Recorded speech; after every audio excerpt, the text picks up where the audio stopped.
जो आनंद सत्य प्रकाश विभू आणि आधार नाम रूपाच बुद्धी न जाणे आणि जाणेही त्यास तो अपार शुद्ध परमात्मा मीच असे माझे अपार स्वरूप समुद्रावरती जणू तरंग ब्रह्मा विष्णू महेश गणपती सूर्यचंद्र वरुण मंदिरी देवी कुबेरही तैसेचे जो सर्वज्ञानी दयागण मुनी हृदयी ज्याचे करती ध्यान त्याची बुद्धी ज्याच्या अज्ञाने भाषे जगत जसा दोरीवरी सर्प दिसत परी दोरी ठाईना सर्प जगत ते स्वतंत्र आणि स्वयं ब्रह्ममिती असे पुण्यपुरुषी सदैव निष्काम बोध प्राप्ती कारणे बजावा राम तो मिती आहे आत्मा आप्त काम तरी नमन कोणा करावे म्या.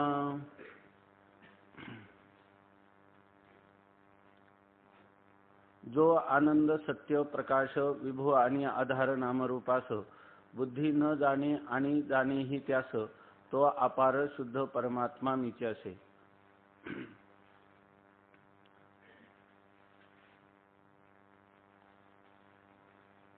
अपौरुषय असा असणारा जो वेद तो या जगाच्या आद्य कारणाचा विचार करतो आणि जगताचं कारण काय आहे याविषयी जेव्हा आपण विचार प्रारंभ करतो तेव्हा वेदाचं साह्य न घेता स्वबुद्धीनं केलेला कोणताही विचार हा पूर्ण होत नाही किंवा त्यामुळं जगताचं अमुक एकच आद्य कारण आहे असा आपल्या बुद्धीचा निश्चय होत नाही.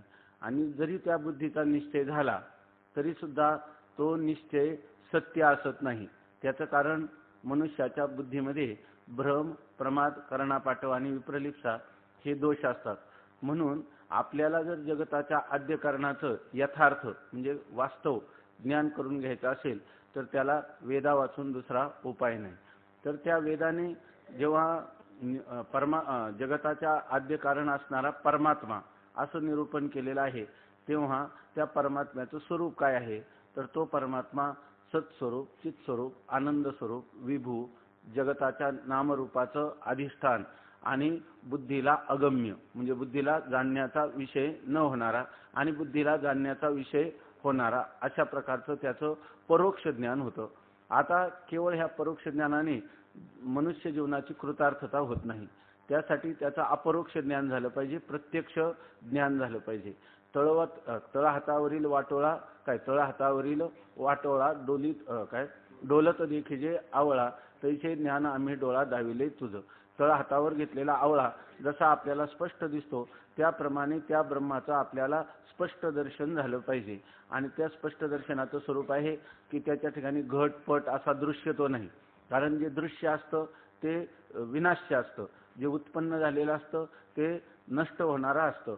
म्हणून या ठिकाणी तसं दृश्य नाही तर त्या परमात्म्याचं आत्मत्वाने दर्शन झालं पाहिजे. म्हणजे ते ब्रह्म मीच आहे अशा प्रकारचं त्याचं दर्शन याला अपरोक्ष ज्ञान असं म्हणतात. आणि त्या अपरोक्ष ज्ञानाच्या स्वरूपात मनुष्याला कोणताही संशय नसला पाहिजे आणि त्याची विपरीत भावना होऊ नये. म्हणजे मी देह आहे असं त्याला पुन्हा स्वप्नात देखील वाटू नये आणि त्याला मी ब्रह्म आहे याविषयी कोणत्याही प्रकारचा मी ब्रह्म आहे किंवा नाही, मी देह आहे की मी ब्रह्म आहे किंवा मी करता भोगता आहे की अकर्ता अभोक्ता आहे, मी सुखी दुःखी आहे की मी सुखदुःखाच्या अतीत आहे, मी जन्ममरण धर्मवान आहे की जन्ममरण धर्माच्या मी पलीकडचा आहे अशा प्रकारचा त्याला कोणताही संशयही नाही. काय संदेहाची या सुटल्या गाठी झालो पोटी शीतळ अशा प्रकारचं त्याला संशय आणि विपर्य रहित ज्ञान झालं पाहिजे. तर आपल्याला परमात्मा स्वरूपाचं झालेलं ज्ञान हे परोक्ष आहे. आणि आता काल आपण चिंतन केलं आपला आत्मा सुद्धा तसाच आहे. सगळ्या जगाचा आधार आणि अधिष्ठान ज्या परमात्म्याचं वर्णन श्रुती माता करते तोच आत्मा ते जगताचं आद्य कारण कोण आहे मी आहे. ऐकी ना नामरूपाचं अधिष्ठान कोण आहे मी आहे. तसंच सत्स्वरूप मी आहे, चित्स्वरूप मी आहे आणि आनंद स्वरूप देखील मीच आहे. बुद्धी आत्म्याला जाणू शकत नाही आणि शुद्ध बुद्धी आत्म्याला जाणते. सावरण आत्म्याला जाणते, निरावरण आत्म्याला जाणत नाही. शुद्ध बुद्धी जाणते, अशुद्ध बुद्धी जाणत नाही. नंतर लक्ष्यार्थाने जाणते, वाच्यार्थाने जाणत नाही. शक्तिवृत्तीने जाणते आणि शक्तिवृत्तीने जाणत नाही आणि लक्षणावृत्तीने जाणते. आणखी वृत्ती व्याप्तीने जाणे आणि फलव्याप्तीने न जाणे. अशा प्रकारचे अनेक विकल्प आपण पाहिले. तर आत्म्याविषयी देखील कोणताही विकल्प नाही, कोणताही संशय नाही. मग जो परमात्मा आहे तोच आत्मा आहे, आत्मा आहे तोच परमात्मा आहे. आता याच्यामध्ये जर संशय आणि विपर्य रहित आपल्याला जर हे यथार्थ ज्ञान होत असेल तर यालाच म्हणायचं की आत्मबोध, याला म्हणतात आत्मसाक्षात्कार.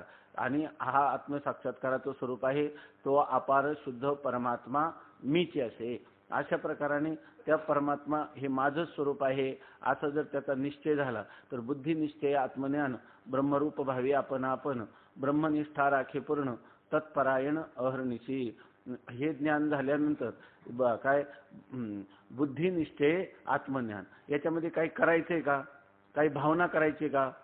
जसे शालिग्राम शळा आहे तर ती विष्णू स्वरूप आहे अशी आपल्याला भावना करावी लागते. नर्मदेची शिला आहे, नर्मदेचा गोटा आहे तो भगवान शंकर आहे अशी भावना करावी लागते.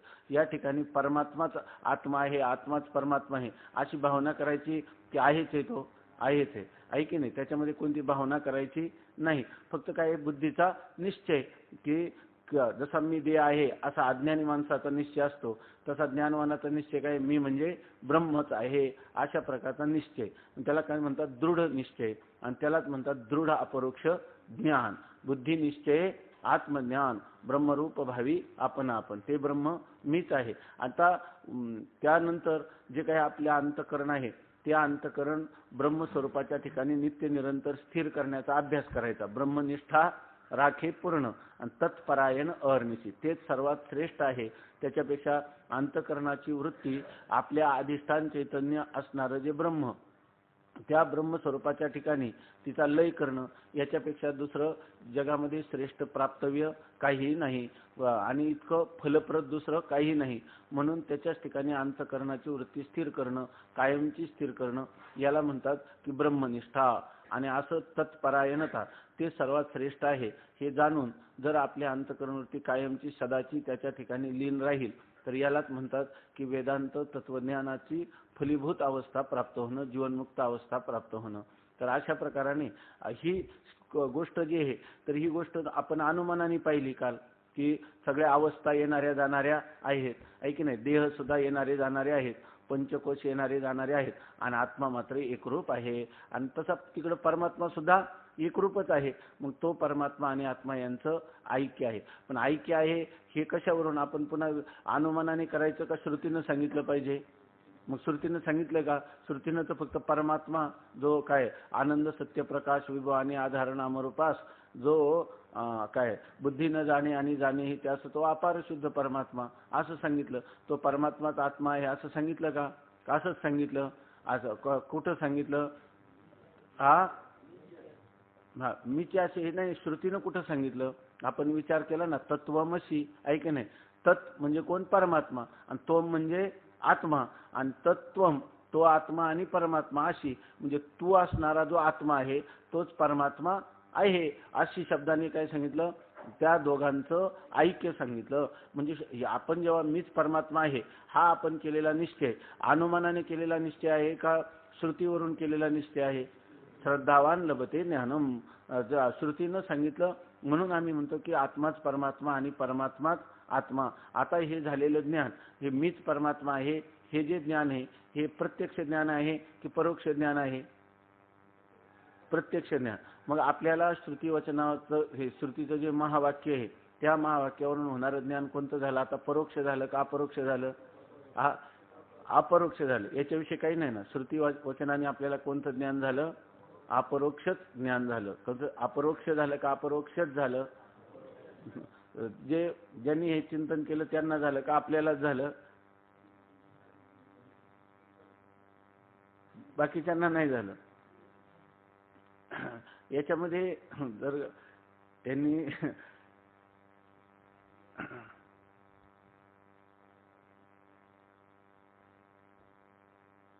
अधिकाऱ्यांना झालं का अनधिकाऱ्याला झालं? आता एकदा सांगतो की तसं जर बारकाईनं पाहिलं आता या ठिकाणी आलेले सर्वच्या सर्व सत्वगुणातले हे रजोगुणातले कोणी तमोगुणातले का सगळे गुणातीतच आहे. आता आपल्याला अपरोक्ष ज्ञान झाल्यामुळे आपण गुणातीत आहे असं समजू. पण या ठिकाणी बसलेले सर्व प्रकारचे लोक आहेत की नाही कोणी सत्वगुणात आहे, ज्ञान कशात होतं? सत्वगुणात होतं, आहे की नाही? सत्वात संजायते ज्ञान. तर या ठिकाणी असं सांगितलं की हे पुस्तक आहे, हे पुस्तक आहे असं सांगितल्यावर पुस्तकाचं ज्ञान कोणाला होईल इथं बसल्यापैकी? सर्वांना होईल की नाही? मग श्रुती कोणाला सांगते? तत्वमसी. सर्वांना ज्ञान. आणि श्रुतीवचनावरून होणारं ज्ञान कोणतं होतं? परोक्ष ज्ञान, आपलं अपरोक्ष ज्ञान होतं. मग सगळ्यांना काय होईल? अपरोक्ष ज्ञान. इथं अधिकाराचा प्रश्नच नाही. खरं जर पाहिलं तर अधिकाराचा प्रश्न, मी ब्रह्म आहे ह्या अपरोक्ष ज्ञानाने मनुष्याला मुक्तता होते. आणि मी ब्रह्म आहे, बरोबर ना? मी ब्रह्म आहे हे ज्ञान होण्यासाठी तत्वमसी महावाक्याचं उच्चारण झाले, ते तू आहेस आणि मी ब्रह्म आहे असा बुद्धीचा निश्चय झालेला आहे. तर आता त्या ज्ञान होण्याला काय अडचण आली का? काहीच नाही. म्हणून त्या ठिकाणी म्हणून सर्वच्या सर्वच काय आहे? मुक्त आहे. म्हणून नेतात की मुक्ता काय? तैसे मुक्ता ते निर्धारिता, लाभे आपुलीच मुक्तता, जैशी दीपे दिशे पाहता वस्तू आपुली. दिव्याने पाहिलं की आपली वस्तू आपल्याला सापडते. तसं इथं दिवा कोण आहे? हा, इथं दिवा कोण आहे? हा मुक्त पुरुष आहे किंवा श्रुती वचन आहे, महावाक्य आहे. आणि त्या महावाक्यांनी सांगितलं तत्वमसी. आपल्याला झालेलं ज्ञान काय आहे? निस्संदेह हे आत्म्याचं ब्रह्मत्वाने किंवा ब्रह्माचं आत्मत्वाने झालेलं ज्ञान आहे. पण याच्याविषयी पुन्हा संशय धरायचं काही कारण नाही. शंकेशी किर ठाव परी न धरावी तो. असं जर झालं तर त्या पुरुषाला झालेलं ज्ञान हे काय आहे? अपरोक्षच ज्ञान आहे. म्हणून या ठिकाणी सांगतात थोडक्यात, आता नसेल झालं तर काय करायचं? फक्त आत्माच ब्रह्मन, ब्रह्मच आत्मा.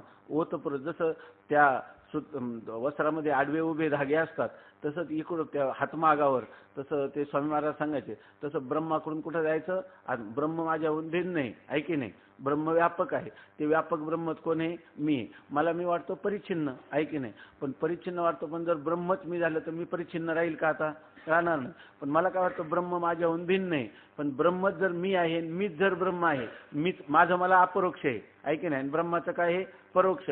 जर मीच ब्रह्म असं जर आपण म्हटलो तर त्या ठिकाणी माझी परिच्छिन्नता राहील का? नाही. आणि ब्रह्मच मी म्हटलं तर ब्रह्म परोक्ष राहील का अपरोक्ष होईल? अपरोक्ष होईल. म्हणजे काय आहे? आपल्याला ब्रह्माच्या परोक्षतेची भ्रांती आहे आणि आत्म्याच्या परिच्छिन्नत्वाची भ्रांती आहे. त्याच्यासाठी आपल्याला चिंतन केलं पाहिजे. कुठपर्यंत केलं पाहिजे? जोपर्यंत ब्रह्म परोक्ष अपरोक्ष वाटत नाही तोपर्यंत चिंतन केलं पाहिजे. आणि जोपर्यंत आत्मा हा परिच्छिन्न, तिची भ्रांती निवृत्त होत नाही तोपर्यंत हे चिंतन केलं पाहिजे. मग हे चिंतन किती दिवस करावं लागेल? कदाचित एका क्षणात झालं तेव्हाच, आहे की नाही? ब्रह्म जर माझ्याहून भिन्नच नाही तर त्याचं चिंतन काय करायचं, आहे की नाही? बरं, मी जर ब्रह्माहून भिन्नच नाही तर त्या ठिकाणी आत्म्याचं चिंतन तरी काय करायचं? काहीच चिंतन करण्याचं कारण नाही. चिंतन आता झालं चिंतने तद्रूपता. आता मी तद्रूपतेला प्राप्त झाले. जसं त्यांनी सांगितलं की का ठाणोरियाचे मवावे आणि की घाय. हा मनुष्य ज्ञानी आहे का अज्ञानी आहे? हा जीवनमुक्त आहे का बद्ध? याचा विचार कोणी करावा? इतरांनी करावा. त्याला विचार करण्याचं काहीच कारण नाही. जसं त्या परवा मुंबईला जे ते काय युद्धकांड झालं त्याच्यामध्ये ते अनेक ते काय कमांडो का काय, त्या कमांडोंना कितीतरी जखमा झालेल्या होत्या. सगळे त्यांचे छिद्र पडले तरी सुद्धा ते सारखे लढत होते. त्यांना किती घाव लागले हे कोणी मोजायचे? नंतर त्याच्यामध्ये पडलेल्याने इतरांनी मोजायचे. त्यांचं त्याच्याकडे लक्ष नाही. तसा हा जो आहे तो आपल्या आत्मानंदामध्ये निर्भर झालेला महापुरुष आहे, जीवनमुक्त महापुरुष आहे, आत्मबोध प्राप्त झालेला असा हा पुरुष आहे. त्याचं हे आता त्यांनी लिहिलं की भाडियाचे घोडे निजधामा आणि तारोकडे आहे की गेले कोणीकडे हेही पुढे स्फरेना. आपल्याला इकडे येण्यासाठी पूर्वीच्या काळामध्ये आता रिक्षा आहे, पूर्वीच्या काळामध्ये टांगा किंवा ते घोडे होते. मग आपण स्टँडवर उतरलं की ते घोड्याला घेऊन त्या घोड्याची गाडी करून आपण आपल्या घरापर्यंत जातो. घरापर्यंत पोहोचल्यानंतर त्याला त्याची किंमत देतो काय ठरलेलं. आणि त्याच्यानंतर हा घोडा कुठे गेला, पाणी पिला की नाही, त्याला काही खायला मिळालं की नाही याचा काही विचार करतो का? त्याचा काही विचार करत नाही, कारण आपलं कार्य साधलं. तसं आपल्याला भगवंतांनी दिलेली ही जी मन, बुद्धी, चित्त, अहंकार, इंद्रिये ही सगळी करणं होती. ही सगळी करणं परमात्म्याच्या दिशेने प्रवाहित करून जेव्हा तो साधक सिद्ध होतो, परमात्मा स्वरूपाला प्राप्त होतो, तेव्हा त्याचं मन काय, बुद्धी काय, चित्त काय, कोणत्याही प्रकारचं त्याला अशा प्रकारचं आलंबन राहत नाही किंवा तो कोणताही विचार करत नाही. म्हणजे त्याला विचार करण्याला काहीही राहत नाही. म्हणजे थोडक्यात काय, विचाराच्या द्वारा जे प्राप्त व्हायचं, विचारात जायते बोधा. विचार कशासाठी आहे? विचार कशासाठी? बोध होण्यासाठी. बोध झाल्यानंतर विचाराचं कार्य संपतं. जाणीव जेथ न रिगे, विचार मागुता पावली निघे. तर्क ही आयनी नेघे अंगी दयाचा. त्याला त्या ठिकाणी तर्क करण्याची गरज नाही, विचार करण्याची गरज नाही, कुठला शब्द प्रपंच करण्याची गरज नाही. कारण त्याला साध्यच प्राप्त झाले. चालायचं कुठपर्यंत? गावाला पोचेपर्यंत. आणि गावाला पोचल्यानंतर चालत राहायचं का? पुन्हा चालत राहायचं नाही. पोहायचं कुठं? परतीराला जाण्यापर्यंत. परतीराला गेल्यावर तिथं पुन्हा काय पोहण आहे का त्याला? तसं त्याला कोणतंही साधन जे त्या साध्याला प्राप्त झाल्यानंतर साधन राहत नाही. त्याला तुकोबाराय म्हणतात, काम नाही झालो पाहि रिकामा, फावल्या त्या करू चेष्टा निश्चळ द्रष्टा बैसुनी. म्हणून माऊलींचं असं मत आहे की माणसाने जीवनाभर आपले जेवढी काही वाणीची शक्ती, विचाराची शक्ती, बुद्धीची शक्ती, ही सगळी खर्च कशासाठी काय? इतकंच नाही तर आपल्या शरीराची, मनाची, वाणीची ही सर्व शक्ती फक्त जीवनमुक्ती हेच आपल्या जीवनाचं केंद्र करून करावं. बोलायचं झालं तर जीवनमुक्त पुरुषाविषयी बोलावं. विचारायचं झालं तर जीवनमुक्त पुरुष कसा असतो याच्याविषयी विचार करावा. आपल्या स्वसंबंधाने विचार करायचा झाला तर मी जीवनमुक्त कसा होईल? मला काही आईशी दशा येईल माझ्या अंगा, चित्त पांडुरंगा झुरत असे. अशा प्रकारचं काही देखता होईन डोळी, सकळा भूती मूर्ती सावळी, जीवा नाव भूमंडळी जळी स्थळी काष्टी पाशाणी, काही नवसा येतील अंकुर. अशा प्रकारचं त्याच्या जीवन हा माझा नवस आहे की अशा प्रकारची स्थिती माझ्या ठिकाणी कधी येईल, हीच त्याला रात्रंदिवस चिंता आहे. जाणून नेणं ते करी माझे मन, तुझी प्रेम खून देवनिया, मग मी व्यवहारी असे न वर्ततो, जेवी जळा आत पद्मपत्र. ही जी शास्त्रामध्ये वर्णन केलेले अशा एका अलौकिक महापुरुषाची अद्भुत अशा स्वरूपाची स्थिती आहे, ती स्थिती मला कधी प्राप्त होईल? ती स्थिती प्राप्त झालेली महात्मे माझ्या जीवनात भेटतील का? आणि त्या स्थितीविषयी मला समजावून सांगतील का? त्याच नियत साध्य साधन भाव सांगून मला त्या साध्यावर आरूढ करतील का? हाच विचार पाहिजे. याच्याऐवजी आपण जेवढेच दुसरे विचार करतो जीवनमुक्तीला सोडून, ते सगळेच्या सगळे विचार निरर्थक आहे. जेवढी साधनं करतो आपण ती साधनं सुद्धा फार अल्प अशा स्वरूपाचं फल देणारी आहेत. म्हणून आपली वेदांत निष्ठा व्हायची असेल तर त्याला जीवनमुक्त महापुरुषाचा विचार करणं. म्हणून माऊली म्हणतात जीवनमुक्ता ते निर्धारिता. जीवनमुक्त कसा असतो याचंच निर्धारण करायचं. आणि ते निर्धार म्हणजे निश्चय. नेमकं जीवनमुक्ती आहे काय? जीवनमुक्त पुरुष असतो कसा? जीवनमुक्ती प्राप्त होते कशाने? जीवनमुक्तीचं पुन्हा काही फल आहे का? तिच्यापेक्षा श्रेष्ठ काही आहे का?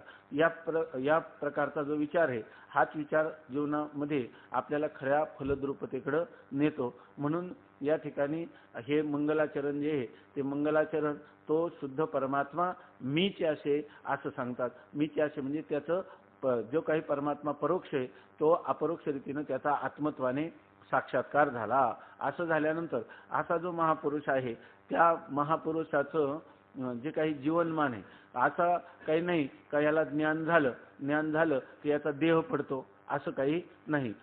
माणसाला असं वाटतं का मुक्ती म्हणजे काय मरण ते मुक्ती पाषांडाची. पाखंडी लोक तर मरणालाच काय म्हणतात? मुक्ती आहे असं नास्तिक लोक म्हणतात. या ठिकाणी ज्ञान झालं आणि त्याचं आयुष्य उरलं. म्हणजे जसा अज्ञानी पुरुषाचा व्यवहार होतो तसाच ज्ञानी पुरुषाचा व्यवहार होतो. त्या ज्ञानी पुरुषाच्या व्यवहारामध्ये फक्त सत्यत्व बुद्धी नसते आणि अज्ञानी पुरुषाच्या व्यवहारामध्ये सत्यत्व बुद्धी असते. असं ज्याच्या अंतकरणातून या व्यवहाराविषयी जगताविषयी सत्यत्व बुद्धी निघून गेली तरी तो पुरुष या जगतामधला यच्च यावत व्यवहार प्रारब्धानुरूप करीत असतो. आणि अशा वेळेला तो लौकिक व्यवहारही करतो आणि शास्त्रीय व्यवहारही करतो. परंतु कोणत्याही व्यवहाराविषयी त्याला सत्यत्व बुद्धी राहत नाही. त्याचा पूर्णपणे मिथ्यात्व निश्चय झालेला असतो. असा जो पुरुष आहे तर त्या पुरुषाच्या विषयीचं वर्णन पुढे सांगतात की माझे अपार स्वरूप समुद्रावरती जणू तरंग ब्रह्मा विष्णू महेश गणपती, सूर्य चंद्र वरुण यम मिरविती, देवी कुबेरही तैसेची.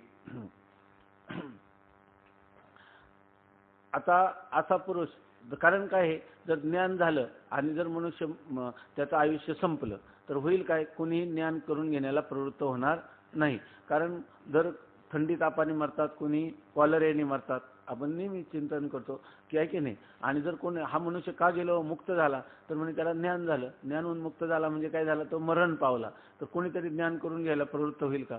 याचा अर्थ ज्ञान झाल्यावर तो मनुष्य मरतो असं नाही, पण तो राहतो. किती दिवस राहतो, तर जोपर्यंत त्याचं प्रारब्ध शिल्लक आहे तोपर्यंत हा ज्ञानवान पुरुष राहतो. त्याला प्रारब्धानुरूप सुखदुःखाचे भोगही त्याला सर्व होतात, परंतु ते होत असताना त्याची सत्यत्व बुद्धी मात्र मावळलेली असते. अशी एक गोष्ट आपण लक्षात घेतली पाहिजे.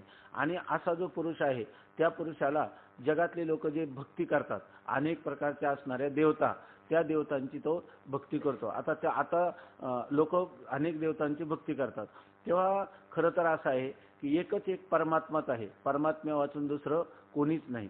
त्या ठिकाणी एक भज्य आणि एक भजक, म्हणजे एक भजन करणारा आणि दुसरा ज्याचं भजन करायचा तो भज्य, अशा प्रकारचं द्वैतच मुळी अस्तित्वात नाही. खरं काय आहे, केवळ अद्वैत स्थिती आहे. आणि वरचं जे नमन आहे त्या नमनामध्ये परमात्मा आणि आत्मा यांना वेगळं, जीवात्मा आणि परमात्मा वेगळं समजलं का एक आहे? एक आहे. त्यांच्यामध्ये काय आहे, अभेद आहे. तो परमात्मा मीचे असे. मग असं जेव्हा ते म्हणतात तर अशा त्यांनी केलेले हे काय आहे, मंगलाचरण आहे. आपण काय म्हणतो, मंगलाचरण. मंगलाचरण म्हणजे काय, विघ्न ध्वंसानुकूल व्यापारा.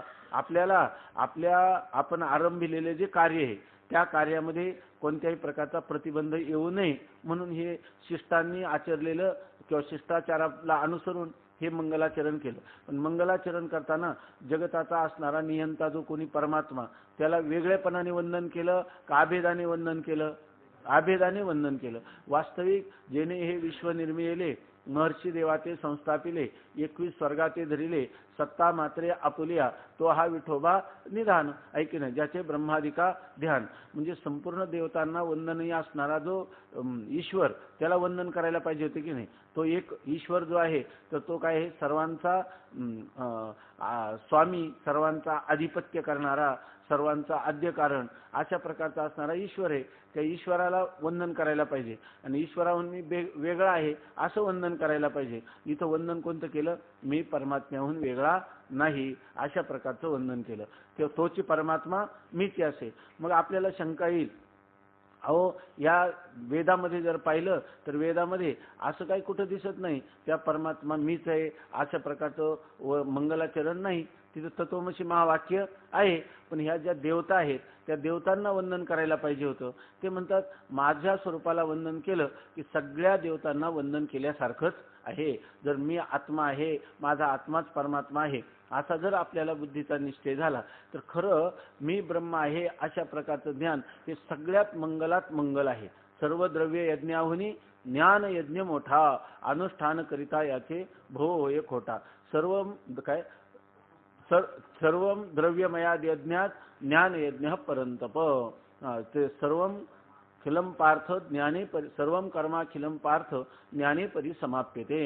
सर्व जरी आपण वंदन केली, सर्व प्रकारची कर्म केली, त्या सगळ्या कर्माच्या फलांचा समावेश कुठं होतो, ज्ञानामध्ये होतं. आणि ते ज्ञान ह्या पुरुषाला झालेलं आहे. म्हणजे सर्वात श्रेष्ठ काय आहे, ज्ञान. आणि ते ज्ञान जर संपादन केलं, आत्मज्ञान संपादन केलं तर त्याने सर्व जगतातल्या सगळ्या देवतांना वंदन केल्यासारखंच होतं. म्हणून खरं त्या पुरुषाने इतर देवदेवतांच्या उपासनेपेक्षा विचाराच्या द्वारा जर ब्रह्माला आत्मत्वाने जाणलं तर ही खरी ईश्वराची सेवा आहे. म्हणजे खरा गुरूंची सेवा किंवा ईश्वराची सेवा म्हणजे बुद्धीचा काय दृढ अशा प्रकारचा निश्चय.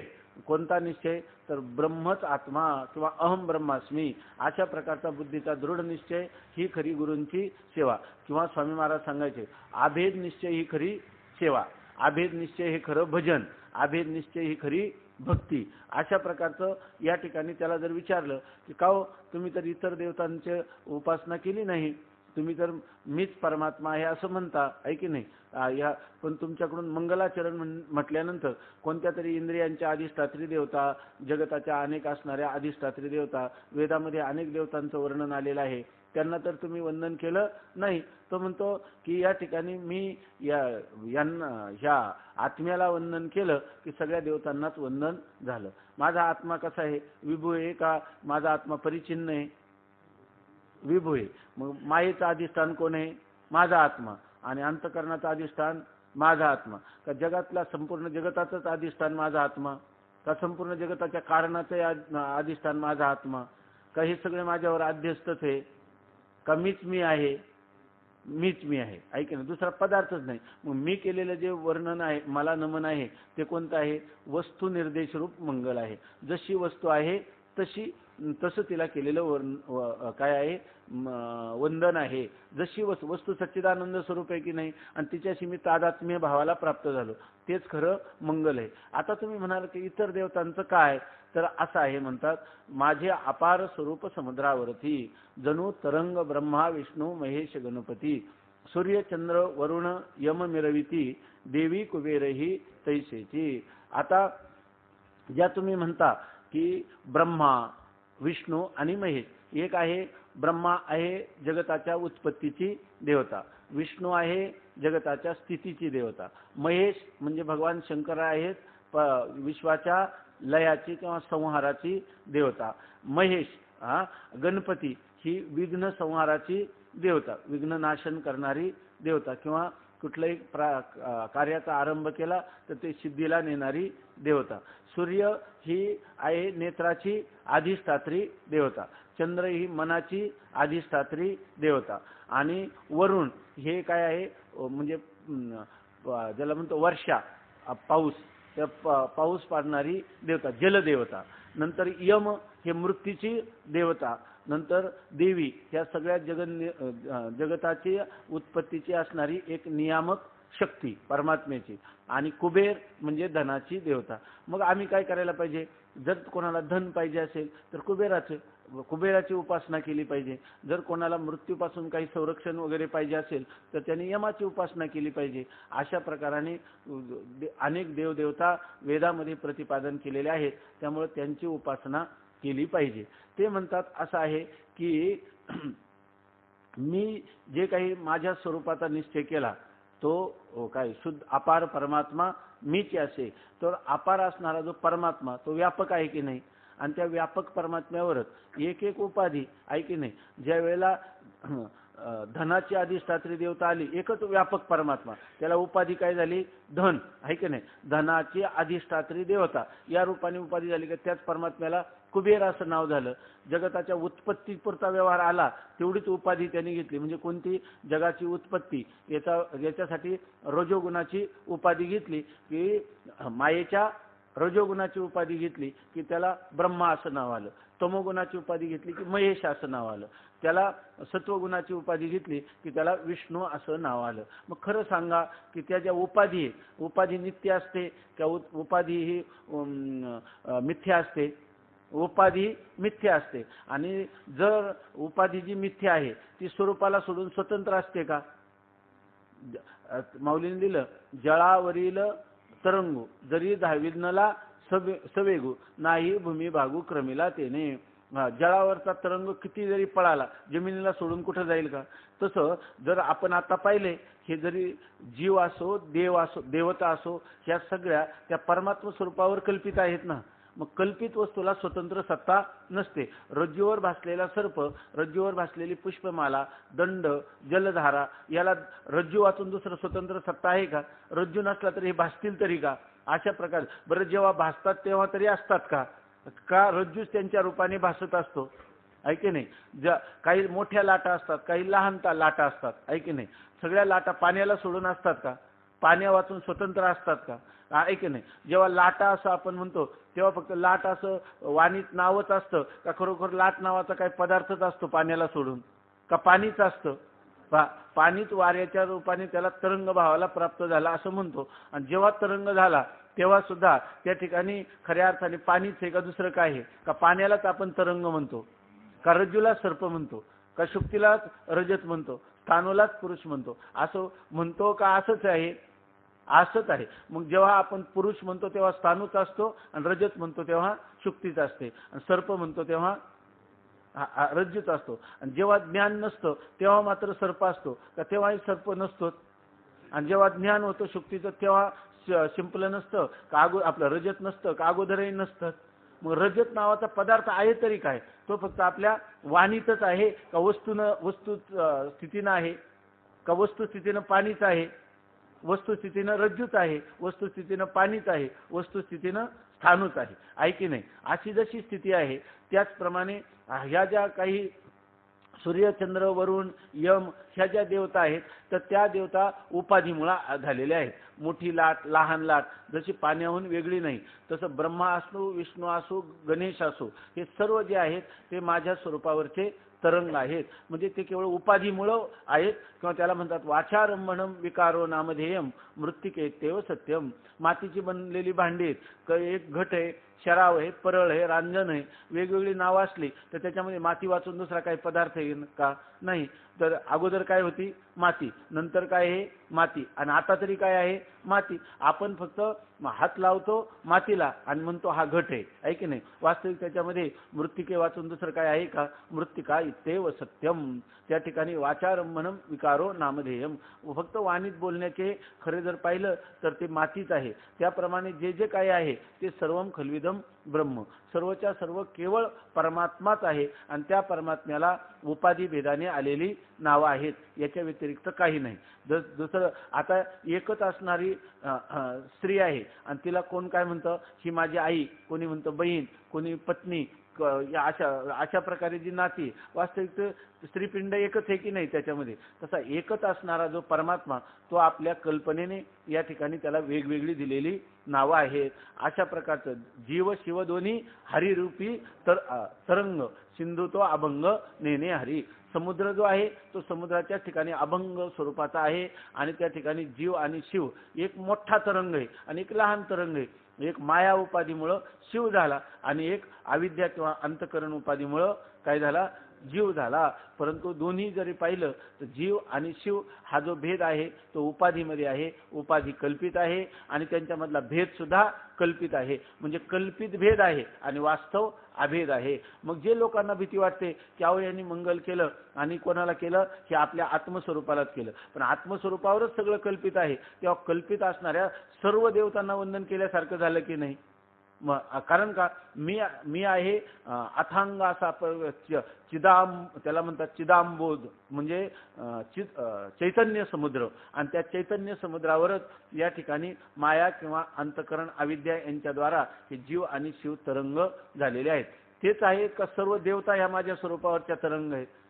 सर्व देवता ह्या माझ्या स्वरूपावरच्या तरंग आहेत. म्हणून म्हणतात माझे अपार स्वरूप समुद्रावरती जणू तरंग ब्रह्मा विष्णू महेश गणपती सूर्य चंद्र वरुण यम मिरविती देवी कुबेरही तैसेची. देवी असो कुबेर असो हे सर्व माझ्या स्वरूपावरची तरंग आहेत. आता खरं सांगा, जर आपण आपल्या वास्तव स्वरूपाला अशा प्रकारचं वंदन केलं ना, त्याच्याशी एकरूप होऊन राहिलो, त्याच्याशी ऐक्याचा निश्चय केला तर सर्व देवतांना नमन केल्यासारखं आहे की नाही? याच्यामध्ये काही शंका आहे? सर्व देवतांना नमन केल्यासारखं आहे. कारण कोणती देवता करायची झाली तर तिला आपल्या स्वरूपाचा आश्रय घेतल्याशिवाय त्या देवतेला तिचं स्वरूप तरी सिद्ध होईल का? नाही. म्हणून याविषयी आपल्याला कोणती हा जो जीवनमुक्त महापुरुष आहे ज्याला दृढ अपरोक्ष ज्ञान झालं त्याला कोणत्याही प्रकारची शंका नाही. म्हणून याच्यामध्ये काही बऱ्याच गोष्टी लोक सांगतात जुने, पण त्याला म्हणतात ऐकांतिक वेदांतिक. तर त्या आपल्या संप्रदाय परंपरेत गोष्ट सांगण्याच्या पद्धती नाही. त्याच्यामध्ये वेदांतावर निष्ठा व्हावी म्हणून काही जुने लोक एकदम वेगवेगळ्या गोष्टी सांगतात त्याच्यामध्ये, परंतु ते आपल्या संप्रदायामध्ये विडंबन मानलं जातं. म्हणून त्या गोष्टीचा इथं विचार करणं. आपल्याकडे काय आहे की ज्ञानोत्तर प्रेमलक्षणात्मक भक्तीचा आपल्या संप्रदायामध्ये स्वीकार आहे. फक्त या गोष्टी समजून एवढ्याच घ्यायच्या की ज्ञान ही फार मोठी गोष्ट आहे. तत्वज्ञान झालेल्या पुरुषाला तेची भक्ती तेची ज्ञान एकला विठ्ठलची दान. जर त्या पुरुषाने श्री विठ्ठल परमात्मा म्हणजे जगदाधिष्ठान परमात्मा नेमका काय आहे याचं ज्ञान झालं तर तीच भक्ती आहे आणि तेच ज्ञान आहे. म्हणून ज्ञानाहून भक्ती वेगळी नाही, म्हणून त्याला वेगळं नमन करण्याची आवश्यकता नाही. एवढंच घ्यायचं. माझे अपार स्वरूप समुद्रावरती जणू तरंग ब्रह्मा विष्णू महेश गणपती सूर्य चंद्र वरुण यम मिरविती देवी कुबेरही तैसेची. आता अशी शंका होईल की अनेक देवदेवता आहेत. समजा वेदामध्ये अनेक देवता आहेत ही एक गोष्ट आहे, प्रत्येक देवता वेगवेगळी आहे आणि तिच्या आपल्याला ज्या ज्या प्रकारची इच्छा आहे, समजा ज्ञानम इच्छेत जनार्दनात, आपल्याला ज्ञान पाहिजे असली तरी देवता कोणत्या देवतेची उपासना करायची, धन पाहिजे असले तर कोणत्या देवतेची, आपल्याला वैराग्य निर्माण व्हावं तर कोणत्या देवतेची, अशा अनेक उपासना वेदामध्ये सांगितलेल्या आहेत. परंतु ह्या सगळ्या ज्या उपासना आहेत याला म्हणतात कार्यब्रह्माच्या उपासना. परंतु वेदाचं मनोगत पाहिलं तर सर्वात जास्त कार्यब्रह्माच्या उपासनेपेक्षा वेदामध्ये कारण ब्रह्माच्या उपासनेला महत्त्व दिलेलं आहे. कारण ब्रह्माची उपासना म्हणजे या संपूर्ण जगताचा आद्य कारण जो आहे तो एक परमात्मा आहे. परमात्मा म्हणजे माया विशिष्ट चैतन्य, म्हणजे ज्याला माया उपाधी लागलेली आहे ती माया आहे विशुद्ध सत्वात्मक, आणि विशुद्ध सत्वात्मक असल्यामुळं त्या परमात्म्याच्या ठिकाणी सर्वज्ञत्व आणि सर्व शक्तिमत्व आहे. आणि जीवाच्या ठिकाणी अविद्या उपाधी असल्यामुळं जीव हा अल्पज्ञ आणि अल्पशक्तिमान आहे. तेव्हा अल्पज्ञ आणि अल्पशक्तिमान जीवाने सर्वज्ञ आणि सर्वशक्तिमान ईश्वराची उपासना करावी. आणि वेदामध्ये एकेश्वरवाद त्याला म्हणतात, त्या एकेश्वरवादाची स्थापना केलेली आहे. मनुष्याने एक, जसं आपण म्हणतो हस्तिपदे सर्व पदम निमग्नम, हत्तीच्या पायात सगळे पाय आले असं म्हणतो, किंवा शते 50, जर 100 रुपये असले तर त्याच्या ठिकाणी 50चे अंतर्भाव झाला. तसं मनुष्याने ह्या अनेक देवताची उपासना माऊलींना देखील आवडत नाही. अनेक देवतांच्या उपासनेपेक्षा खरं वेदाचा भर तो आहे एकेश्वरवादावर. माऊलीने लिहिलं ना की काय त्या 13व्या अध्यायामध्ये ओव्या आल्या की गुरुवार आला की दत्ताला जाणार, रविवार आला की खंडोबा काय पाठी सोमवार पावे, तो बेलेशी लिंगा धावे, आणि काय काय दुर्गेला म्हणतो की तुझाची ओम आहे, देवीला गेला की म्हणतो मी तुझाच आहे, आणि काय सोमवार आला की बेल घेऊन त्या शंकराला म्हणतो की मी तुझाच उपवास आहे. असं सगळं करतो. म्हणतात आईच्या अखंड भजन करी, अखंड भजन करतो ओगा न हे क्षणभरी, क्षणभर सुद्धा राहत नाही म्हणतात. आगवेनी गावद्वारी आहे वजेशी. त्यासाठी एकदम वाईट उपमा दिली माऊलींनी या ठिकाणी की ज्याप्रमाणे एखादी वेश्या असते ती सर्वांना आपला शरीर विक्रय करते, त्याप्रमाणे हा साधन भजन करत असताना अनेक देवतांचं भजन करतो. त्या ठिकाणी अनन्य भक्ती असली पाहिजे, आपल्या जीवनामध्ये एकच इष्टदैवत असलं पाहिजे असं सांगतात, म्हणजे एकेश्वरवाद सांगतात. तर अशा प्रकाराने मग आता जर करायचं झालं, जाऊ द्या ह्या सगळ्या देवता सूर्य चंद्र वरुण, पण आपण काय करायला पाहिजे, सर्वज्ञ सर्वशक्तिमान माया विशिष्ट असणारा जो परमात्मा, त्या परमात्म्याचं भजन करायला पाहिजे, त्याला वंदन करायला पाहिजे. तुम्ही वंदन कोणाला केलं, आपल्या स्वतःच्या स्वरूपाला वंदन केलं, अशी जर शंका आली तर त्याच्याविषयी सांगतात. जो सर्वज्ञ आणि दयाघन मुनी हृदयी ज्याचे करीती ध्यान, त्याचे बुद्धी उपाधी करून मिथ्या भान मदची माझी होतसे. जो सर्वज्ञ काय पुढे बसा. याच्यामध्ये जसा ज्ञानेश्वरीमध्ये तया सर्वात काय नाही काय जाणतेने गुरु भजिजे तेने कृत कार्य होईजे, जैसा मूळ सिंचने सहजे शाखा पल्लव संतोषती. जर आपण मुळाला पाणी घातलं तर शाखाला आणि पाला ऐके नाही पल्लवाला पाणी घालता येतं. जर किती म्हणजे झाड सुकायला लागलं त्याच्या पानाला सगळ्यांना पाणी घाला, ऐके नाही, त्याच्या फांद्यावर पाणी होता, त्यांनी झाड पल्लवित होईल का, नाही, त्याला मुळालाच पाणी घातलं पाहिजे. तसं या ठिकाणी इतर देवतांना वंदन जरी केलं नसलं तरी आपण मुळाला पाणी घातलं ना. सर्वांचं मूळ कोण आहे, आपलं स्वरूप, आणि त्या स्वरूपाचं आपण चिंतन केलं, त्याचं मंगलाचरण केलं की सर्वांचंच मंगलाचरण केल्यासारखं आहे. म्हणून अशा प्रकारची शंका मनात येऊ नये की माझं ह्या देवतेचं उपासना राहिली. पुण्यामध्ये एक ब्राह्मण होते, स्वामी महाराज सांगायचे, ते पुण्याला असताना तर त्यांचा नियम होता की पुण्यातले जेवढे मारुती आहेत त्या काळातले सगळ्या मारुतींना पाणी घालून येत होता. कारण तो जर एक, आता मारुती एकच आहे, बाकीच्या देवता तर सोडा, पण मारुती सुद्धा त्या मारुतीमध्ये सुद्धा भेद पाहत होता. काळा मारुती, पांढरा मारुती, या मारुतीला पाणी घातलं नाही. तर आपल्याला ह्या अनेक देवता असल्या तरी सुद्धा एकेश्वरवादानुरूप जरी म्हटलं तरी आपण ज्याला माया उपाधी झाली, म्हणजे ज्याला माया उपाधी किंवा माया विशेषण म्हणतात त्याला. माया विशिष्ट असणारा जो परमात्मा आहे त्याचं आपण भजन केलं पाहिजे, कारण तो सर्वज्ञ सर्वशक्तिमान आहे. त्याला एकाच कालामध्ये संपूर्ण ह्या विश्वाच्या भूत भविष्य आणि वर्तमानाचं सर्वांचं ज्ञान आहे. आणि जीव हा अत्यंत अल्पज्ञ आणि अल्पशक्तिमान असल्यामुळं त्यांनी त्याची शरणागती केली पाहिजे. हे खरं मंगलाचरण आहे. असं जर कोणाला वाटेल तर त्याच्यासाठी सांगतात, जो सर्वज्ञ आणि दयाघन मुनी हृदयी ज्याचे करीती ध्यान. तो परमात्मा कसा आहे? सर्वज्ञ.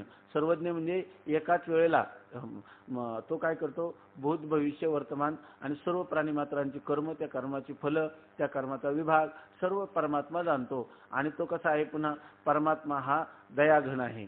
दयाघन म्हणजे जे लोक त्याला शरण, जो मज होय अनन्य शरण, त्याचे निवारी मी जन्म मरण, या लागी शरणागता शरण मीच एको. आता बघा, जो शरणागत होतो त्याचा परमात्मा उद्धार करतो, म्हणून त्याला दयाघन म्हणावं का? परमात्म्याने सर्वांचं आपलं सर्वांचं संरक्षण केलं तर त्याला दयाघन म्हणावं. सर्वांचं जैसे ज्याचे कर्म तैसे फळ देतो ईश्वर, असं जर म्हटलं तर त्याला दयाघन म्हणता येईल का? नाही का? न्यायाधीश दयाळू आहे म्हणता येईल का? न्यायी आहे, न्यायानुसार देतो. तसा परमात्मा सुद्धा याच्यामध्ये जय दयाल गोयंका पूर्वीच्या काळात करपात्रीजी स्वामी अखंडानंद सरस्वती, तर एक त्यांचा वाद झाला होता गीता प्रेसने. त्याचं थोडंसं परमात्मा न्यायी की दयाळू असं एक पुस्तिका छोटी प्रसिद्ध केली होती. आणि त्याचं दुसरं तत्वचर्चा म्हणून त्याच्यामध्ये तो लेख पण त्यांनी पुन्हा दिलेला आहे. तर त्याच्यामध्ये असा वाद झाला महापुरुषांचा की परमात्मा दयाळू आहे की परमात्मा न्यायी आहे. तर त्याच्यामध्ये बऱ्याच लोकांनी सांगितलं परमात्म्याचा न्याय आहे की नाही, जसं ज्याचं कर्म असेल त्याप्रमाणे. मग ते म्हणजे श्रुतीमध्ये तर आता इथंच आलं की नाही, जो सर्वज्ञ आणि दयाघन, मग त्या ठिकाणी तो न्यायी असं म्हणायचं, दयाघन काय म्हणायचं कारण आहे? जर न्यायाधीश आहे तो न्यायाधीश ज्याप्रमाणे गुन्हा केला असेल त्याप्रमाणे शिक्षा देतो किंवा त्याला निर्दोष सोडतो. त्याचं काय आहे का? त्याचं दयाळूपण काय आहे का? काहीच दयाळूपण नाही असं त्यांनी सांगितलं. बरं, जर दयाळू जर परमात्मा जर म्हटलं तर मग काय होईल? त्याच्या ठिकाणी न्याय राहणार नाही. जर कोणालाही ज्याचं जसं कर्म आहे त्याप्रमाणे त्याला त्याचं शासन मिळणार नाही. मग त्यांनी सांगितलं की त्याच्यावर त्या जय दयालजी गोयंकांनी असं सांगितलं, रामसुखदासजी आणि जय दयालजी गोयंका, तर त्यांनी असं सांगितलं की परमात्मा हा तसा न्यायी आहे आणि परमात्मा हा दयाळू आहे, परंतु न्याय असून त्याच्या न्यायात दया आहे असं त्यांनी सांगितलं. त्याच्या न्यायात दया आहे. तर त्यासाठी उदाहरण दिलं त्यांनी आईचं, की आई असते, आईला सर्व मुलं सारखी असतात, सर्वांवर सारखं प्रेम असतं. तर जो मुलगा पहिला नंबर मिळवतो तर त्याचं आई मोठं कौतुक करते, आहे की नाही? आणि त्याच घरातला एक मुलगा जो आहे तो चोरून खाऊ खातो तर त्याला दाबनाने डाग देते, आहे की नाही? मग आता आईचा न्याय आहे का आईची दया आहे? आईचा न्याय पण आहे, पण न्यायात सुद्धा काय आहे? दयाच आहे. तसं जे प्राणी मात्र आपल्या शास्त्राच्या विरुद्ध अशा प्रकारचे आचरण करतात तर त्यांना काय करावं? अत्यंत दुःख, त्याची फलं क्लेश रूपाने भोगावी लागून त्यांना पुन्हा आपण जे काही आपल्या स्वरूपापासून च्युत झालो, ज्या निषिद्ध आचरणामुळं आपल्याला प्राप्त होणारी जे क्लेश ते प्राप्त होऊ नये म्हणून पापाचं फल जे दुःख, त्या दुःख रूपाने परमात्मा त्याची अनुभूती देतो. याच्यात परमात्म्याच्या न्यायामध्येच दया आहे. म्हणून परमात्मा दयाघन आहे की नाही? इतका दयाघन आहे. वास्तविक त्याच्या ठिकाणी पूर्णपणे कर्मविपाकाचा सिद्धांताचं अनुसरण करण्याचं पूर्णपणे सामर्थ्य असताना देखील जीवाला क्लेशाच्या रूपाने त्याची या निषिद्ध विषयांपासून परान्मुखता व्हावी, ही योजना सुद्धा कोणाची आहे? परमात्म्याची आहे. म्हणून परमात्म्याच्या ठिकाणी घनीभूत दया आहे. जर परमात्म्याच्या ठिकाणी या ठिकाणी दया जर नसेल तर परमात्म्याच्या विषयी श्रुतीने त्याचं दयाघन असं वर्णन केलं नसतं. म्हणून घनीभूत दया त्या ठिकाणी परमात्म्याच्या ठिकाणी जर म्हणलं तर कोणाचा विचार करायचा नाही, सगळ्यांना दयेने कोणी कसे असो तरी त्यांना सत्कर्माचंच फल द्यायचं म्हणलं तर परमात्म्याच्या ठिकाणी वैषम्य नैर्गुण्य नावाचा दोष येईल. म्हणजे जर कोणाला विषमता, त्यांनी कर्म केलं नाही तरी सुद्धा काय आहे? त्याला त्या प्रकारचं फल दिलं. म्हणून परमात्म्याच्या ठिकाणी वैषम्य नैर्गुण्य नावाचाही दोष येत नाही आणि परमात्मा हा दयाघन आहे. मग आता आपण काय करावं? त्या दयाघन परमात्म्याचं आणि सर्वज्ञ, जो सर्वज्ञ आणि दयाघन, बरं त्या परमात्म्याचा आतापर्यंत मुनी हृदयी ज्याचे करीती ध्यान, अनेक मुनींनी त्याचं हृदयामध्ये ध्यान केलेलं आहे. ध्यान म्हणजे पुन्हा पुन्हा त्या ध्येयाच्या आकाराची वृत्ती, दुसऱ्या पदार्थाच्या अनात्म पदार्थांच्या पासून वृत्तीला परान्मुख करून वृत्ती आत्माकार करण्याचा निरंतर केलेला अभ्यास. तत्र काय प्रत्ययैक तानता ध्यानम असं योगसूत्रामध्ये म्हटलेले. तर अशा प्रकारचं जे ध्यान मुनी म्हणजे मननशील असे लोक करतात. मुनी हृदयी ज्याचे करीती ध्यान. मग त्या परमात्म्याचं तुम्ही ध्यान करायला पाहिजे ना. ते सोडून तुम्ही काय केलं तर त्या परमात्म्याला सोडून आपल्याच स्वरूपाला वंदन केलं. ते म्हणतात तो परमात्मा, मी एकदा आपल्या स्वरूपाला वंदन केलं का ते परमात्म्याला देखील पोचलं, म्हणजे ईश्वराला देखील पोचलं. कसं तर त्याच्याविषयी सांगतात की त्याचे बुद्धी उपाधी करून मिथ्या भान मजची माझी होतसे. तो परमात्मा जो आहे त्या परमात्म्याचं जे मी ध्यान करतो आणि ध्यानामध्ये त्या परमात्म्याचं जे भान होतं त्या भानाचं काय स्वरूप आहे. आता आपल्याला हे तर सगळं चौथा तरंग झाल्यावर अधिक लक्षात येईल, परंतु आतापर्यंत झालेलं जे चिंतन आहे त्या चिंतनावरून थोडासा एकाग्र होऊन प्रयत्न केला तर साधारणपणाने सांगतो की बुद्धी नावाची उपाधी कोणाची, बुद्धी उपाधी कोणाची, जीवाची आहे की नाही. अंतकरण बुद्धी उपाधी जीवाची आहे आणि ईश्वराची उपाधी कोणती आहे, माया ही ईश्वराची उपाधी. जेव्हा आपण ध्यान करतो तेव्हा ध्यान करताना जीवाची उपाधी कोणती आहे, बुद्धी आहे की नाही. आणि बुद्धीचं अधिष्ठान कोण आहे, बुद्धी अधिष्ठान साक्षी चैतन्य किंवा कुटस्थ चैतन्य. आपण काल पाहिलं जे कुटस्थ चैतन्य किंवा साक्षी चैतन्य हा त्याचा लक्ष्यार्थ आहे का वाच्यार्थ आहे, जीवाचा लक्ष्यार्थ आहे की नाही. आणि ईश्वराचा लक्ष्यार्थ कोणता आहे, ब्रह्मचैतन्य. मग ईश्वराचा लक्ष्यार्थ आणि जीवाचा लक्ष्यार्थ हे दोन्ही एक आहेत का भिन्न आहेत, एकच आहे. मग मी कोणाला वंदन केलं, तो अपार शुद्ध परमात्मा मीचे असे. मीचे असे म्हणजे अपार शुद्ध परमात्मा म्हणजे माझं जे कुटस्थ स्वरूप किंवा साक्षी स्वरूप तेच काय आहे, ब्रह्म आहे. साक्षीच ब्रह्म आहे, कुटस्थ चैतन्य हेच ब्रह्म चैतन्य आहे. असं आपल्याला आतापर्यंत मीचे असे यांनी लक्ष्यार्थाने मीचे असे म्हणतो का वाच्यार्थाने मीचे असे म्हणतो. वाच्यार्थाने कधी एक होईल का जीव ईश्वराशी, आणि लक्ष्यार्थाने कधी भिन्न होईल काय, का लक्ष्यार्थाने भिन्न आहे वाच्यार्थाने अभिन्न आहे. वाच्यार्थात कधीच ऐक्य होणं शक्य नाही, कारण दोघांच्या उपाधी वेगळ्या आहे की नाही. आणि लक्ष्यार्थाने दोघांच्या मध्ये भेद होणं कधीच शक्य नाही. अशा प्रकारचं असं जाणून आम्ही वंदन केलंय का न जाणता वंदन केलंय, जाणून वंदन केले. नाही तर तुम्ही लगेच म्हणाल वाच्यार्थात, जर कोणी म्हणेल वाच्यार्थात अभेद तर तुकाराम महाराज त्याला काय म्हणतील, तुकाराम महाराज म्हणतील अरे मी देव असं म्हणतो. हा तर काय, हा नाही ते नाही, हा हा नाही ते तर आहे, दुसरं आहे. ते म्हणतात तुकाराम महाराज म्हणतात जो असा म्हणेल मी देव आहे तर तो नरकाला जाईल असं म्हणतात. तो मी देव आहे म्हणजे कुठं वाच्यार्थात मी देव आहे असं म्हणेल. आणि मग त्याला विचारतात श्रीकृष्णे स्वांगुष्ठे उचलेली मेदिनी तुमचेनी गोणी न उचलवे. आज श्रीकृष्णाने परमात्म्याने अंगठ्यावर सगळा पर्वत उचलला, गोवर्धन पर्वत, तुला गोणी सुद्धा उचलत नाही, लागला म्हणायला मी देव आहे. हे काय तुझं खरं आहे का. अरे आम्ही जेव्हा मी देव आहे असं म्हणतो ते वाच्यार्थाने म्हणत नाही, लक्ष्यार्थाने म्हणतो. लक्ष्यार्थामध्ये ऐक्य आहे. तर आपलं आता चिंतन याच्यासाठी चाललंय की जो सर्वज्ञानी दयाघन मुनी हृदयी ज्याचे करीती ध्यान, मुनी हृदयामध्ये त्याचं ध्यान करतात. त्या ध्यान करणारे हे काही श्रवण करून अपरोक्ष ज्ञानाला प्राप्त झालेले नाही. जंगलामध्ये एकांतामध्ये जाऊन एकाग्र होऊन श्रुतीनं सांगितलेला जो परमात्मा सच्चिदानंद आहे त्या परमात्म्याची उपासना करतात. आणि ते मी आणि परमात्मा यांच्यामध्ये भेद आहे असं जाणून ही उपासना कशी आहे, भेदपूर्वक केलेली उपासना आहे. आणि तो परमात्मा मीच असे याच्यामध्ये कोणता निश्चय आहे, अभेद निश्चय, असा त्याच्यातला फरक आहे. तर आता तुम्ही म्हणाल की त्या सर्वज्ञ दयाघन ईश्वराची उपासना करायला पाहिजे, ते सोडून दिलं आणि तुम्ही आपल्या स्वरूपाला वंदन केलं. तर त्या सांगतात की बाबा बुद्धी उपाधी करून, तर आम्ही पहा आम्ही जे वंदन करतो त्याच्यामध्ये काय त्या चैतन्याला उपाधी कोणती लावली, उपाधी काय केला आम्ही, बुद्धी आहे की नाही. मग आता एक कुटस्थ चैतन्य, बरोबर आहे ना, बुद्धी अधिष्ठान कुटस्थ चैतन्य, बुद्धी आणि बुद्धीचं पडलेलं प्रतिबिंब. मग प्रतिबिंब खरं आहे का प्रतिबिंब ज्याचं येते खरं आहे, प्रतिबिंब ज्याचं येते, बरोबर आहे ना. मग प्रतिबिंबाचं भान झालं ते कोणाच्या ठिकाणी झालं, बुद्धीच्या ठिकाणी झालं. बरं बुद्धी अधिष्ठान चैतन्य वाचून झालं का, आणि बुद्धी अधिष्ठान चैतन्य खरं आहे का बुद्धीमध्ये पडलेलं प्रतिबिंब खरं आहे? बुद्धी खरी आहे का अधिष्ठान चैतन्य खरं आहे? आणि बुद्धी खोटी आहे म्हणा ना, आहे की नाही? मग बुद्धी कशी आहे? कल्पित आहे. आणि कल्पित बुद्धीमध्ये असणारं अधिष्ठान चैतन्य देखील काय आहे? कल्पित आहे. मग त्या जर कल्पित असणारं जे अधिष्ठान आपलं प्रतिबिंब आणि कल्पित असणारी बुद्धी, बरोबर आहे ना? कल्पित असणारी बुद्धी. आणि तुम्ही ध्यान कुठे करता?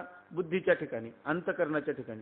मग अंतःकरणाच्या ठिकाणी जे तुम्हाला दर्शन होतं ते बुद्धी अधिष्ठान चैतन्याचं दर्शन होतं. तुम्ही जेव्हा ध्यान करता तेव्हा ते होणारं जे दर्शन आहे ते वास्तव आहे का कल्पित आहे?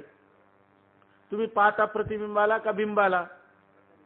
प्रतिबिंबाला. बुद्धी अधिष्ठान चैतन्य आणि बुद्धी अधिष्ठान चैतन्याचं बुद्धीमध्ये पडलेलं प्रतिबिंब, आहे की नाही? मग प्रतिबिंब जे आहे तर ते प्रतिबिंब सत्य आहे का बिंब सत्य आहे? का प्रतिबिंब ज्याचं आहे त्याला बिंब म्हणतात? प्रतिबिंब ज्याचं आहे त्याला बिंब म्हणतात आणि ते बिंबच काय आहे? सत्य आहे. मग आता समजा मी ध्यान केलं तर ध्यानामध्ये ज्याचं प्रतिबिंब पाहतो तर मीच मला पाहतो की नाही? मीच मला पाहतो की नाही? त्याच्यामध्ये बुद्धी उपाधीच्या द्वारा अधिष्ठान चैतन्याला, बुद्धी अधिष्ठान चैतन्याला प्रतिबिंब रूपाने पाहणारा कोण आहे? मीच आहे. पण ज्याला पाहतो ते सत्य आहे का जे पाहतो ते सत्य आहे? ज्या अधिष्ठानाला पाहतो, ज्या बिंबाला पाहतो ते सत्य आहे किंवा जे बिंब आहे ते सत्य आहे का प्रतिबिंबाला पाहतो ते प्रतिबिंब सत्य आहे? बिंब सत्य आहे. मग जर मी प्रतिबिंबाला पाहत असेल तर त्याचं होणारं ज्ञान सत्य ज्ञान आहे प्रतिबिंबाचं का मिथ्या ज्ञान आहे? मग ते म्हणतात की बुद्धी उपाधी करून जे होणारं जे भान आहे ध्यानावस्थेमध्ये ते कोणतं भान आहे? सत्य भान आहे का मिथ्या भान आहे? मग ज्याचं ध्यान करतो तो आपलं ध्यानामध्ये जे पाहतो ते मी आहे का जो पाहतो तो मी आहे? मग जो पाहतो तो मी आहे, जो पाहतो तो मी आहे. आणि ज्याला पाहतो ते काय आहे? प्रतिबिंब आहे. मग जो आहे बिंबस्थानी आणि जे आहे प्रतिबिंबस्थानी. मग मी बिंब आहे का मी प्रतिबिंब आहे? आणि मी वंदन कोणाला केले? बिंबाला केले का प्रतिबिंबाला केलं? माझ्या ठिकाणी मंगलाचरणामध्ये तो अपार शुद्ध परमात्मा मीच असे. माझ्यावरच काय आहे? बुद्धी कल्पित आणि तिच्यामध्ये पडलेलं प्रतिबिंबाची कल्पना. मग जर मी माझ्या स्वरूपाला वंदन केलं तर सगळ्या मायाधिष्ठान असणारं जे चैतन्य ज्याचं मी ध्यान करतो त्या मायाधिष्ठान चैतन्य, बरोबर आहे ना? त्या मायेचं अधिष्ठान सुद्धा कोण आहे? मीच. मी केवळ बुद्धीमध्ये त्याला तो पाहतो, परंतु मी जेव्हा पाहतो तेव्हा बुद्धी अधिष्ठान चैतन्य आणि माया अधिष्ठान चैतन्य दोन्ही काय आहे? एकच. आणि ते मी आहे तो अपार शुद्ध परमात्मा मीच असे. मग मला केलेलं जे वंदन आहे ते परमात्म्याचं वंदन झालं नाही का? कारण माझ्या चैतन्य स्वरूपावर माया, माझ्या चैतन्य स्वरूपावर बुद्धी, बुद्धीमध्ये प्रतिबिंबित झालेलं जे आहे तेही कोण आहे? मीच आहे. आणि मायेमध्ये प्रतिबिंबित झालेलं सुद्धा मीच आहे. माझ्या स्वरूपाला एकदा वंदन केलं की ते ईश्वराला पोचलं की नाही? सगळ्या देवतांचं वंदन झालं की नाही? त्या देवता सुद्धा माझ्या चित्त समुद्रावर असणारे तरंग आहे. आणि जो माया विशिष्ट परमात्मा आहे त्या परमात्म्याचं अधिष्ठान सुद्धा कोण आहे? मीच. मग मला एकदा माया व्यापक आहे का मी व्यापक आहे? मी व्यापक आहे. आणि माझ्या एका देशावर राहणारी माया आणि त्या मायेमध्ये प्रतिबिंबित झालेला ईश्वर. मग मी जर त्या चैतन्याला किंवा चित्त समुद्राला, चित्त सागरामध्ये जर एकरूप झालो, त्याला नमन केलं तर हे नमन त्या ठिकाणी ईश्वराला पोहोचलं की नाही?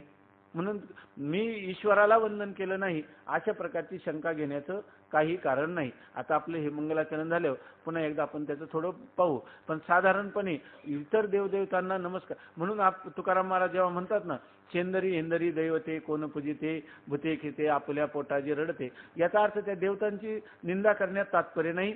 एकेश्वरवादाची स्थापना करायची की अनेक देवदेवतांची उपासना करण्यापेक्षा एकच आपलं इष्ट दैवत असावं, एकच आपला इष्ट ग्रंथ असावा, एकच आपला इष्ट मंत्र असावा, एवढं सांगण्यासाठी याचं तात्पर्य. देवतांची निंदा करण्यात तात्पर्य नाही. इतर देवता, अनेक देवता, कारण काय आता म्हणतो ना आपण हत्ती के पाव में सब पाव आ गए, त्याप्रमाणे एका ईश्वराची उपासना केली का त्याच्यामध्ये सर्व देवता जे आहेत ते समाविष्ट होतात. आता एका ईश्वराची जी उपासना करायची त्याच्यापेक्षा एक मोठं आहे फल आहे ते कोणतं? की आपण जर आपल्या स्वरूपाचं वंदन केलं तर त्याच्यामध्ये ईश्वराची आणि सगळ्या देवदेवतांची खरं जर पाहिलं तर सगळे प्राणीमात्रांची देखील त्याच्यामध्ये तृप्ती होते.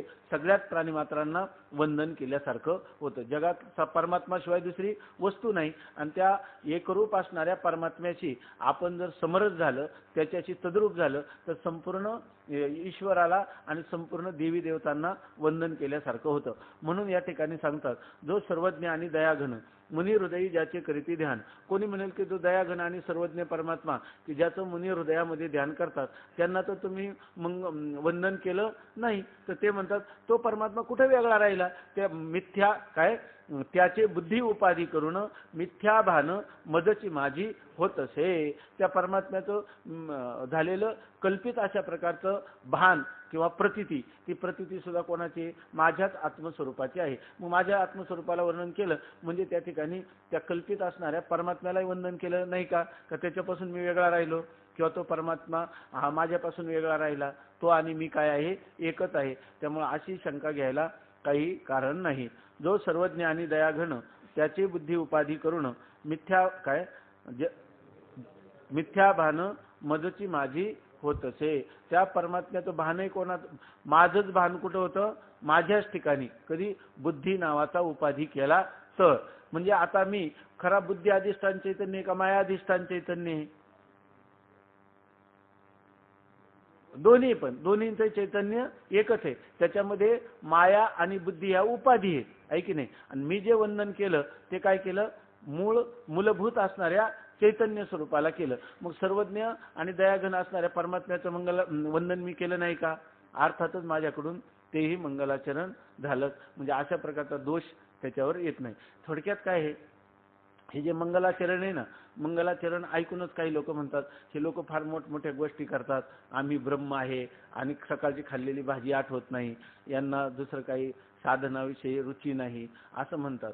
परंतु या ठिकाणी वेदांत निष्ठा निर्माण व्हावी म्हणून जे मंगलाचरणाच्या रूपाने निश्चलदाजींनी अशा प्रकारचं आपल्याला स्पष्ट रीतीनं चिंतन सांगितलेले. आणि खरं जर शास्त्राचं चिंतन केलं तर अशाच प्रकारची वस्तुस्थिती आहे. आणि आपल्या मनात असे संशय निर्माण होतातच ना, की या ठिकाणी आपल्याला कर्माचे उपासनेचे संस्कार असतात. आणि आता ह्याच्यामध्ये गेलं, जसं एखाद्या माणसाला पूर्वीच्या असणाऱ्या उपासनादी लवकर सोडावा वाटत नाही, त्यामुळं त्याची ही वेदांताविषयी निष्ठा लवकर होत नाही. हे जरा एककल्लीपणाचं किंवा त्याला काय म्हणतो ऐकांतिक असं अट्टाहास दुराग्रहाचं वाटतं.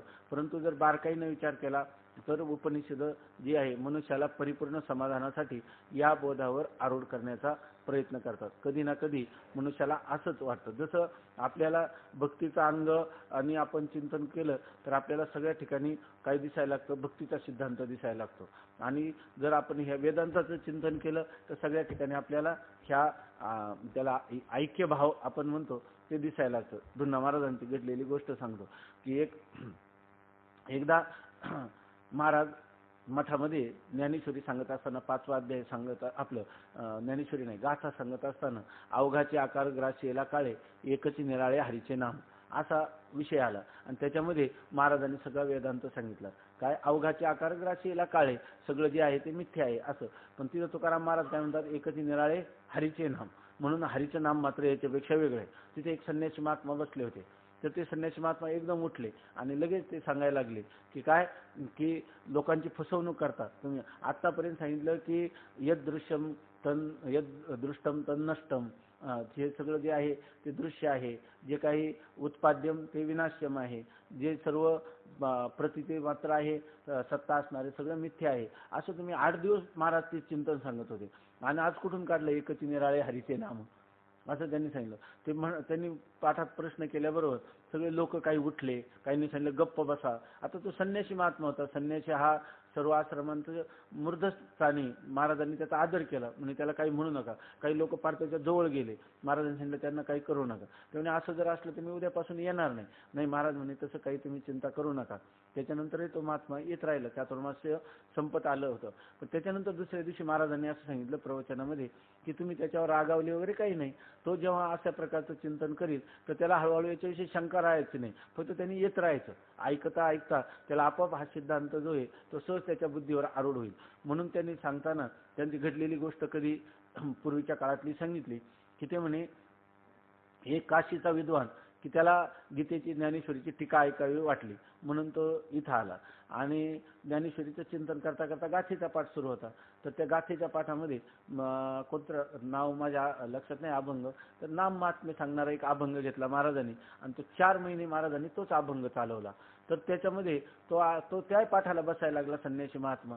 तर तो संन्यासी महात्मा एक दिवस त्यांना म्हटला की अहो, मी अद्वैताचा सिद्धांत ज्ञानेश्वरीमध्ये आणि तुम्ही तर या ठिकाणी तुम्ही सकाळी अद्वैत सिद्धांत सांगता आणि गाथेमध्ये भक्ती सिद्धांत सांगताना द्वैताला केवढं मोठं महत्त्व देता, लोकांची तुम्ही बुद्धिभेद करत नाही का, असं त्यांनी सांगितलं. ते म्हणे काही नाही, तुम्ही ऐकत राहा, नंतर चातुर्मास्य झाल्यावर मला तुम्ही सांगा की बा ह्याच्यामध्ये काही समन्वय आहे का, आमचा परस्पर फार विरोध सिद्धांत मी प्रतिपादन करतो, लोकांना बुद्धिभेद होतो, अशा प्रकारचं नंतर सांगा, तुम्ही एवढा चातुर्मास्य ऐकत राहा गाथा आणि ज्ञानेश्वरी. अशा प्रकारे तो ऐकत होता, ते काही बोलला नाही संन्यासी महात्मा. आणि नंतर त्यांनी सांगितलं की दीपावलीच्या दिवशी तो एकदम सकाळी पुंडलिकाजवळून स्नान केलं आणि नाचत नाचत तो पुंडलिकापासून त्यांच्या मठात आला. दरवाजा वाजवला त्यांनी, पहाटे उघडलं, म्हणून महाराज कुठे, आणि महाराजांच्या जवळ आला. तो काय म्हणता महाराजांना कि धुन्ना महाराज आपने हमको पगला बना दिया हमने, अभी हम भी विठ्ठल विठ्ठल कर रहे आहे म्हणे, असं म्हणायला लागला. म्हणजे याचं कारण काय आहे की त्याचं जे काही समन्वयपूर्वक सामंजस्य त्याच्या अंतःकरणात झालं. तसं आपल्याला या ठिकाणी अनेक प्रकारच्या शंका येतात. हे तर काय आपला भक्तिभावच हिरावून नेतील का, असं काही नाही. हे आपलं काय जे काही तत्वज्ञान हे असं करताना वृक्ष हेच तर आपल्याला करावं लागणार नाही का. खरी भक्ती कधी घडते, ज्याला अद्वैत कळलं, अद्वैत ज्ञानोत्तर प्रेम लक्षणात्मक भक्ती. ज्ञानेश्वर महाराजांचं अमृतानुभवातलं पराकोटीचा अद्वैत आणि ज्ञानेश्वर महाराजांच्या अभंगातले पराकोटीच्या विरयणातलं प्रेम लक्षणात्मक भक्ती. जे आपल्या संतांच्या जीवनामध्ये अशा प्रकारचा समन्वय झाला तर आपल्याला काही वेगळा होणार आहे का. फक्त काय करावं लागेल, त्याने जसं चातुर्मास्यभर ऐकलं तसं आपल्याला शेवटपर्यंत 7व्या तरंगापर्यंत ते एक एक एक एक शब्दाचा विचार करताना कधी शंका निर्माण होईल, कधी त्याचं समाधान होईल, कधी परिपूर्ण होणार नाही. पण ग्रंथ संपेपर्यंत सगळे एकाच वेळेला काय होणं शक्य नाही. ग्रंथाची परिसमाप्ती होईपर्यंत त्या सगळ्या ज्या काही शंका आहे तर त्या शंका हळूहळू हे निश्चलदासजी आपले दूर करतील. भगवान माऊली आपल्या पाठीशी आहेत. पुंडलिक वरदा हरी विठ्ठल, श्री ज्ञानदेव तुकाराम, ज्ञानेश्वर महाराज की जय.